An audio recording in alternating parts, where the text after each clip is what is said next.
Today I'm returning to Tool, and it's been quite a long time since I listened to something of theirs for the first time. And my first exposure to the band was with Lateralis, which, if you want to check out that first listen, it's here. You'll see I didn't fall in love with their music. It was a curious piece, kind of fun to look at it from the mathematical side of things, but I'm really interested to return to them and see what else they've created and maybe find something that catches me a bit more. And so today I'm going to be listening to a song called Sober. Sober. That might have something to do with sobriety. The song was released as the first single from their debut studio album, Undertow, in 1993. Tool guitarist Adam Jones has stated in an interview that the song is about a friend of the band whose artistic expression only comes out when he is under the influence. Okay.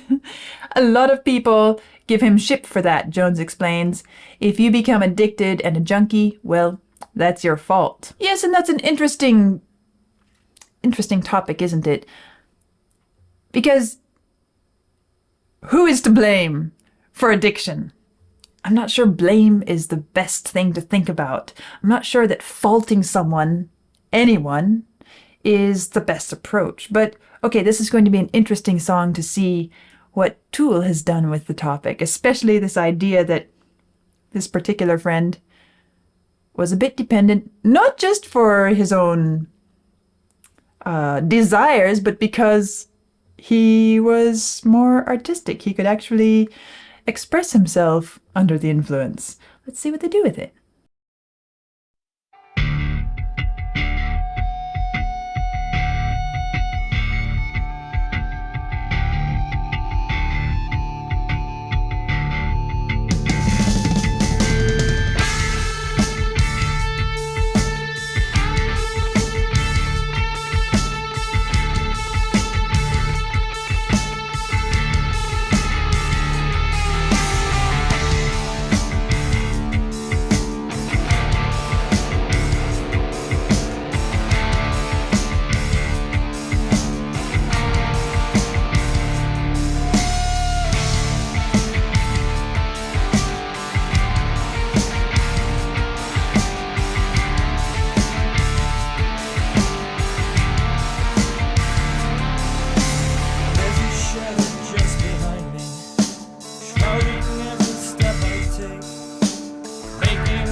I'm noticing how they're handling the percussion and the rhythms underneath this piece, and this idea of there's a shadow just behind me. There are times when the kind of the rhythmic riff of the piece, most of it disappears, and the drum just fills in a few little bits here, kind of like just a sprinkle of light coming through a shadow, like under trees or something, where just a little bit of sunlight comes through. Or you could think of it in terms of, well, there's something present, but it's just a shadow, and so you can't quite put your finger on it, and you listen to the drums and you're like, oh, okay, I recognize it's there, but it's not quite, and I can't quite grab hold of it. It's an interesting thing they've done.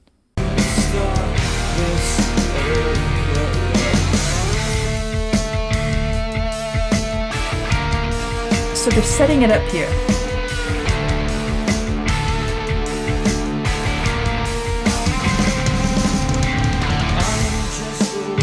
Here.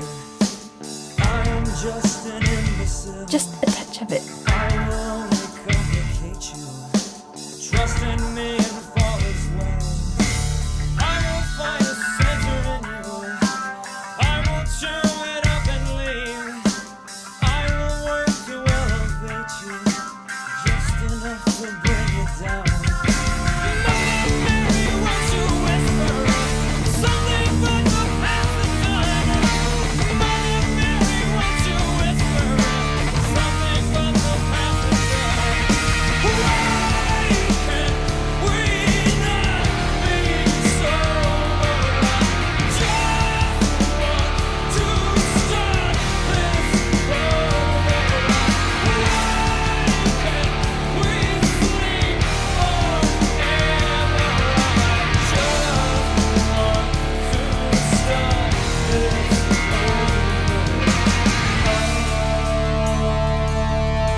Just a worthless liar.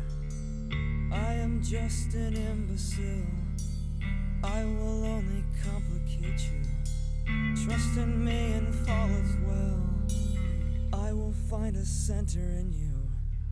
I will chew it up and leave. Trust me, trust me, trust me, trust me, trust me. Why can't we? Okay, I just got an idea as I'm listening to the form of this piece and following the lyrics. I'll have to go back and check this out, and I won't do it right now, but you might be interested to do it yourself as well. This idea of a shadow, or as I was talking about, these points of the music where you just hear a little sketch, a little outline of the drums. It might be something different, actually, because I'm hearing kind of two voices. There's a duality within this song. There is, why can't we not be sober? I just want to start things over. Why can't we sleep forever? There's the crying out for desire to be under the influence. That is on one side.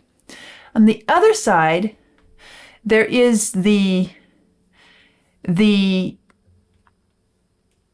whatever is being consumed to put yourself under the influence has its own voice too.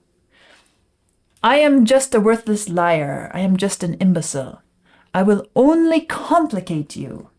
Trust in me and fall as well. I will find a center in you. I will chew it up and leave. So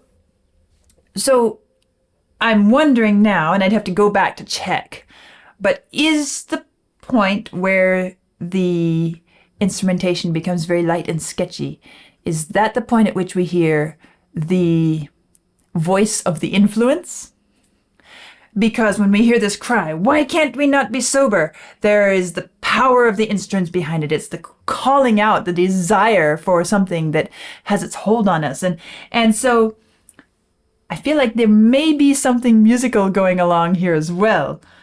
Fairly simple, formally, but I don't know, we're close to the end. I might end up going back to check it out, but let's get to the end of the music first.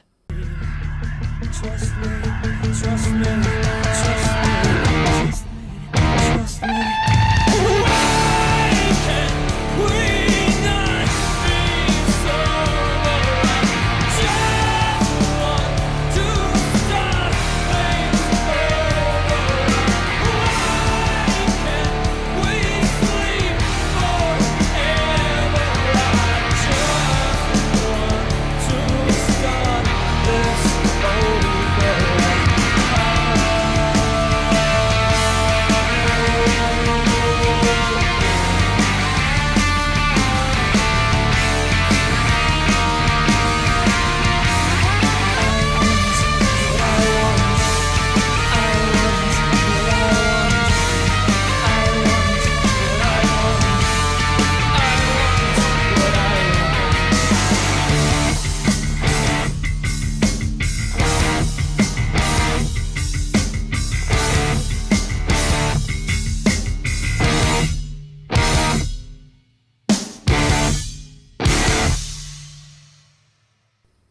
Rather abrupt end, isn't it?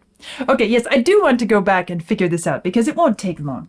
Let's go here, where the sound thins out. There's a shadow just behind me, shrouding every step I take, making every promise empty, pointing every finger at me, waiting like a stalking. So this is not the voice of the substance itself here, although it is the statement of this kind of addiction shadow behind.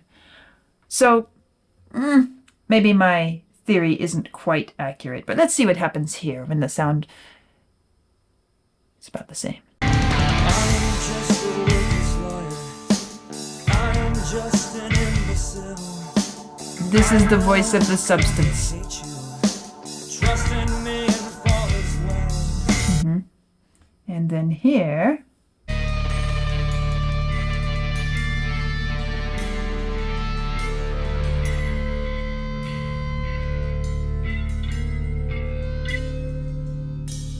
I am just a worthless liar. yeah, it's not an exact, only when we hear the substance personality calling out. But at the same time, when that side of things is referenced in the song, that is when it thins out a bit. So it's kind of a musical way of separating the two voices, the two sides of the picture. The idea that there is our desire, and then there is also the feeling that it's calling to me. And so it's kind of playing with that idea musically a bit in the form of the music, which actually doesn't surprise me because this is Tool and I know they're very, very aware of formal elements. Well, it's always interesting for me to see how a band handles a subject like this, like addiction, and what their message is about it, how they present it, and this is interesting to me because even though the Tool guitarist Adam Jones said that, the band's friend felt like he couldn't be creative unless he was under the influence, this song isn't terribly complimentary about addiction and its effects. So, well, of course it's a complicated subject, but it's not the first time in history that musicians and composers have written about addiction or consuming substances, even as far back as Bach. Well, of course, there weren't certain things to write about back then, but Bach wrote an entire cantata about coffee. And, back then it was considered harmful and unladylike to consume it. And I guess there was, it's kind of a little miniature comedy piece of art. And then he also wrote a piece of music about tobacco and a pipe smoker's thoughts and as he's smoking his pipe. And it's kind of a meditation on the similarities between the pipe and the human. And so these kinds of topics have kind of drawn artistic attention for a long time. And it's always thought-provoking to see not only what the views expressed are, but also how are these things handled and how are these complex relationships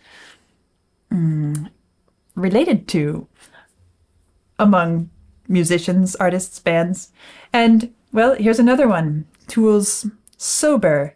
And I appreciate this duality that they presented, this two different voices and this expression of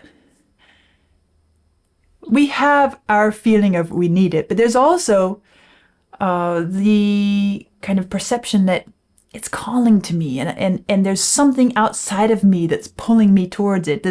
It's hard to resist because there's this shadow that haunts me and